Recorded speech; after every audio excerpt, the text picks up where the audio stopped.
Hi everybody, Red Hill Eagle here. Welcome back to the channel.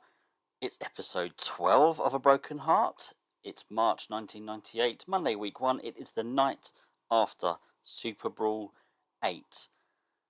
We're going to kick this one off with someone else for a change.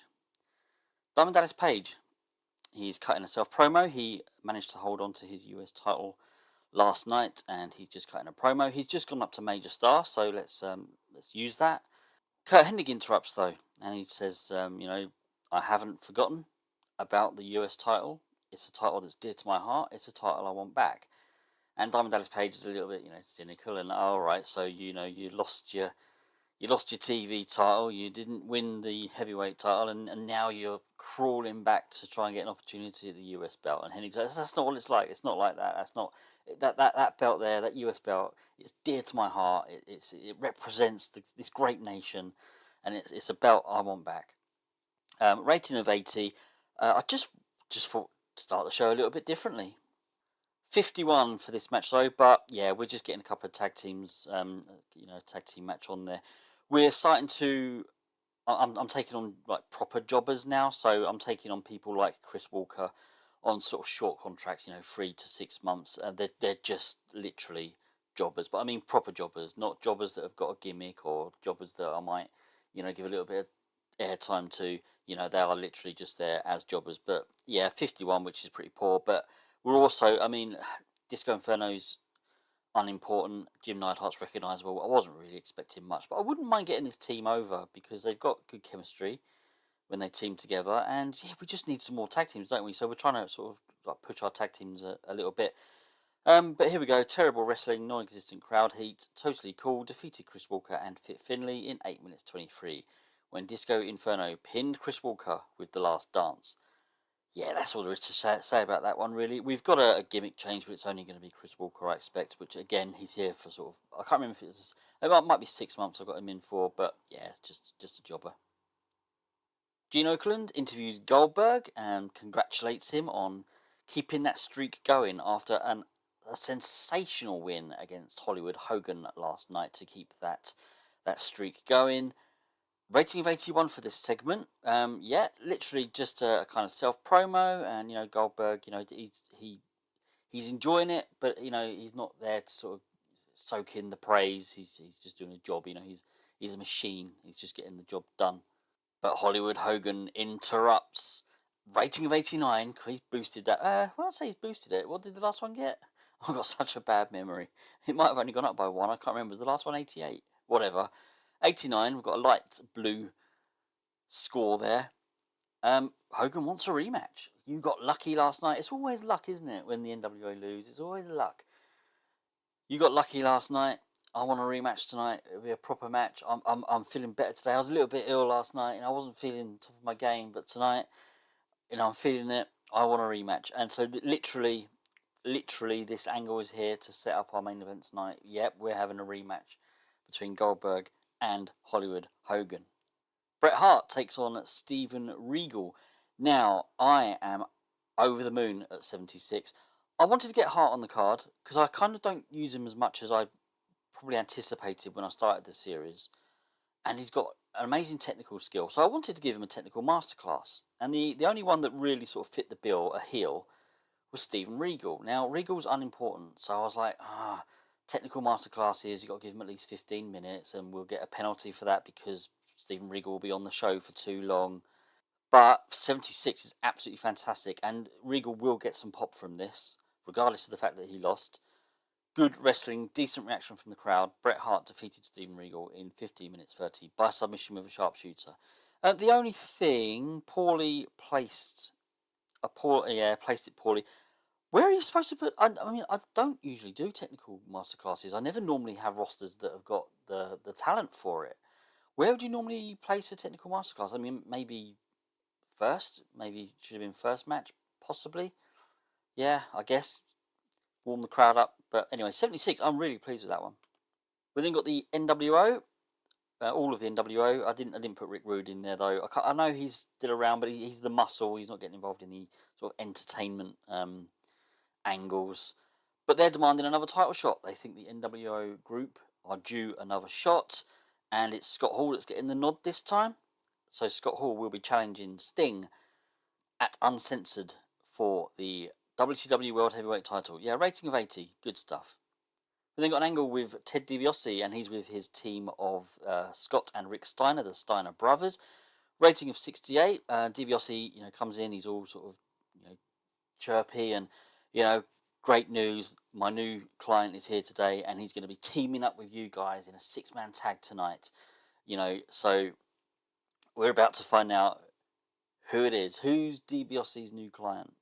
It's Rob Van Dam. Yeah, signed Rob Van Dam. Couldn't not sign him, really. I was kind of looking for a couple of people. Got RVD in, and just thought I'd debut him a little bit differently. I was thinking about doing vignettes, and he hasn't really got the entertainment skills. And then I was thinking about, I'm not going to have him come in and just be a beast and just destroy people, because that's not RVD. Then I thought, well, I could just have him come in quietly. He comes in, this new guy making his debut. But then I thought, no, do things a little bit differently. He probably needs a manager because of his lack of entertainment skills. So this is how I've decided to do it. So yeah, and he'll be teaming up with the Steiners tonight. Rating of 64 for this one. L.A. Parker takes on Ric Flair in a 64 rated match. In a decent match, Ric Flair defeated La Parker in 9 minutes 25 by submission with a figure 4 leg lock. Trying to get La Parker over, stuck him in a match with Ric Flair. He should get, despite losing, you should just get some sort of pop just from being in the ring with someone like Ric Flair. Hopefully that is the case. Obviously it won't go up significantly, but mix it in with, give him a couple of wins here and there and a couple of other matches against some top guys. Let's sort of try and get him over if we can.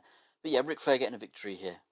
And then after the match, Gorilla Monsoon is backstage with Chris Jericho, manages to catch up with Jericho, and they're sort of chatting away, and Jericho kind of gets fooled into agreeing to a match with Flair at Uncensored. I haven't quite thought out the script for it or anything like that, but something happens. Gorilla Monsoon sort of says something. Oh, so you'll be facing Ric Flair at Uncensored then? And Jericho just kind of agrees without realising it, and then kind of realises it and like, oh, I've just said that on camera. Oh, I guess we've got a match at Uncensored then. And he's a bit worried. He's been sort of saying that Flair's too old and it's about time he got out of the business, but he's actually quite scared of taking him on because now he's got to prove it, hasn't he? So yeah, rating of 67. And then we've got the Demon team in with the Faces of Fear. I said that a bit funny, didn't I? Team in with the Faces of Fear, taking on Rob Van Dam and the Steiners. So the Demon is or was Bryan Adams. I noticed, although it wasn't in this particular mod, he had an alter ego as the Demon in WCW. So I've decided to invoke that, stick that gimmick on him, and yeah, it kind of made sense that he was the guy to team with them, really. But it's all about RVD's debut. A decent match. Rob Van Dam and the Steiner brothers defeated the Demon and the Faces of Fear in 8 minutes 39 when Rick Steiner pinned the Demon with a diving bulldog. So yeah, Scott Steiner's a little bit unhappy that RVD's been brought in. They're not a stable or anything, but he's just kind of a little bit upset. We don't need a partner. We don't need anyone else. Ted, you don't need anyone else. You're our manager. Is this gonna dilute your time? Are we not gonna have as much dedication? Rick's fine with it. Rick thinks, let's give the guy a go. He might be a really good talent. He could be someone that let's just give it a go. This is all set up for the future. We want to transition Scott Steiner into a single star, and we also want to get him away from Ted DiBiase because they have zero chemistry, and we always get that note. But yeah, in a 65 rated match, this one. So yeah, nothing spectacular, but it serves a purpose. What else did we have then? There's quite a few bits of green, yeah, and the Scott Steiner thing. And I'm sure we're going to get the pop-up as well. No, we didn't. Okay, well, in that case, next segment, Bret Hart is seen backstage talking closely to Elizabeth. There's nothing more to this. This was like a 1 minute angle. 56 rating. Didn't really expect much from it either, but again, it's serving a purpose because we've got Buff Bagwell and Lex Luger trying to get Liz's attention. Liz the other week was seen smiling at Bret. And, Liz is now sort of chatting to him backstage. I didn't want to rate anything like on entertainment or anything because Liz doesn't have any. Bret's not the greatest either. But just imagine that maybe Liz was sort of complimenting, it's a great match you had earlier, a brilliant win against Steven Regal, blah, blah, blah. And, they're getting a bit close, they're chatting away. In-game, Bret Hart is now dating Elizabeth, so it really makes sense to sort of weave it into our storytelling somewhere, into our narrative. Booker T takes on Buff Bagwell. 62 rated match. I wanted another longish match, and I wanted Booker T on the card, and I was really sort of stumped as to who to stick him with. So, or against, I should say. So I've gone for. I went for Buff Bagwell, but maybe the match was too long for who these were. But it's all about getting Booker T over and giving him a singles win, because I do want him to be a single star, and we've kind of the narrative at the moment is that he's unsure and he's lost his TV title, so he's got a confidence hit. So yeah, let's bring it back. So decent reaction from the crowd, subpar wrestling. Booker T defeated Buff Bagwell in 14 minutes 27 by pinfall with a missile dropkick. During the match, we also had Elizabeth distract Bagwell, and again, it's not a facetious distraction. She's not going out there deliberately just to distract Bagwell. She's just gone out there, and Bagwell's trying to get her attention, trying to wants some romantic involvement with her. So that's just kind of where it is. 62 rating overall. Then we've got the Alliance cutting a promo on the NWO. There wasn't, again, nothing more to this either. Sting also accepts Hall's challenge. That's kind of what this was about as well. I struggle. I'm still struggling a little bit with stables, although I am starting to definitely see their benefits, and I kind of wish I looked into it a little bit more years ago, because they're definitely beneficial if you do them. I think in moderation. I think sometimes they can go a bit overboard, but if you've got sort of one or two, yeah, they can be very handy. So I just wanted to get them on the card, and I thought, well, why not have all three cutting a promo on the NWO, and it can also be Sting's opportunity to accept Hall's challenge. That's all it is, really. Rating of 78. And then our main event, 69. Oh, come on. So bad.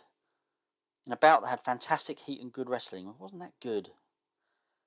Goldberg defeated Hollywood Hogan in 9 minutes 54 when Hollywood Hogan was disqualified when Kevin Nash ran in and attacked Goldberg.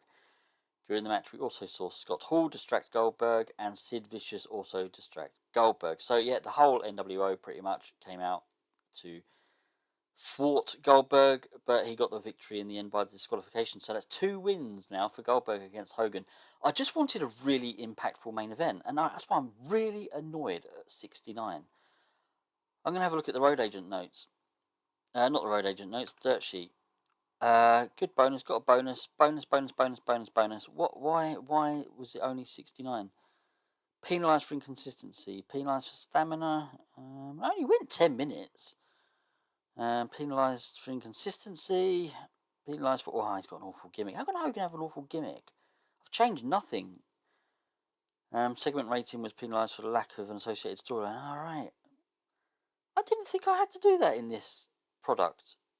Alright, okay, well, whatever. 69, I'm pretty annoyed about that.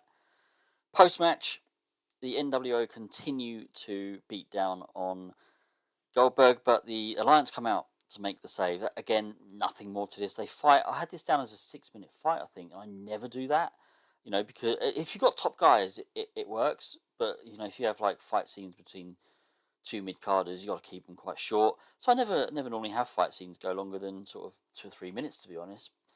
But rating of 80, it's a good finish, really. But that main event score is going to really knock our overall score.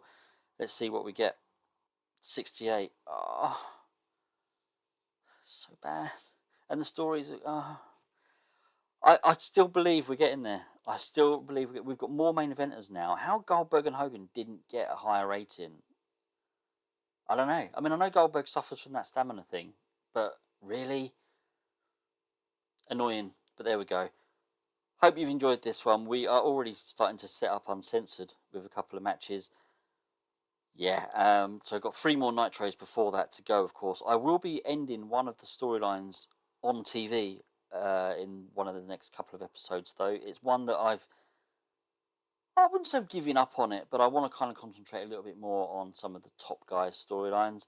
And I think I said this in as either last episode or the episode before.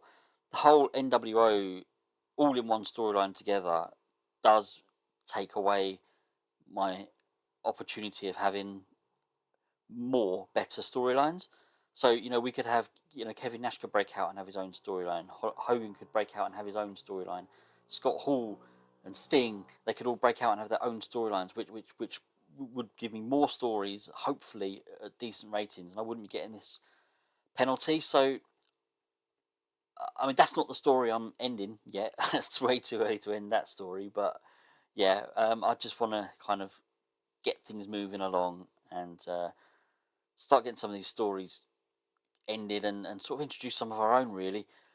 So I hope you've enjoyed it. Please give a like and subscribe. Thank you to everybody who has. At time of recording this, 191 subscribers, which I never would have dreamt of. I mean, it's one of those things. I don't do this for the views, and I don't do it for the subscribers. But when you see it go up, you think, "Wow, can I get to 200? Can I get to 200?" So I'm really eager actually to get to 200, which would be fantastic. I might do a special episode. Who knows?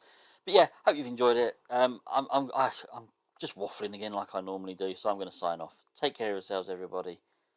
Goodbye.